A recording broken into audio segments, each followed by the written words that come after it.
popular Ugandan Member of Parliament, Robert Chagulanyi, best known as Bobi Wine, continues to speak out against his treatment back home in Uganda. He spoke at length here in Washington, D.C. on Thursday about his current condition after suffering what he says was torture and abuse at the hands of Ugandan security forces following his arrest on August the 14th. Although he was eventually released on bail and allowed to travel to the United States for medical treatment, Wine still faces a treason charge that carries the death penalty. As an outspoken critic of President Yoweri Museveni, Wine captivated the nation's youth, many of whom say they feel excluded and alienated by Uganda's current political establishment. I was brutally tortured by some armed soldiers from the SFC,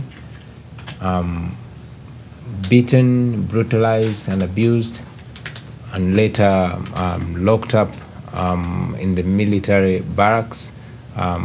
Charges were later dropped and I was taken to a civil prison, and finally I was bailed up. I'm here for specialized treatment, which I'm still undergoing.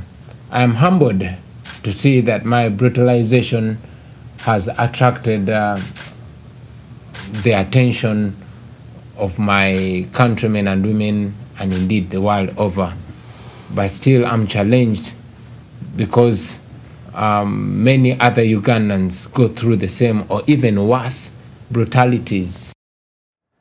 Well, Bobi Wine's lawyer, Robert Amsterdam, is calling for great international pressure to protect human rights in Uganda. We'll be meeting with congressmen, congresswomen, members of various departments, the State Department included, and we will be providing them with details of what has been happening in Uganda, the brutality, the truly criminal activity and violations of human rights that are occurring daily. And we want the American taxpayer to know that the American taxpayer is funding this. The military equipment we are supplying to Uganda is being used in a war of terror against Uganda's citizens. Was speaking to VOA Swahili Duniani Leo, Ugandan government spokesman Colonel Shaban Bantariza dismissed the allegations of torture against Wine and defended his government's actions.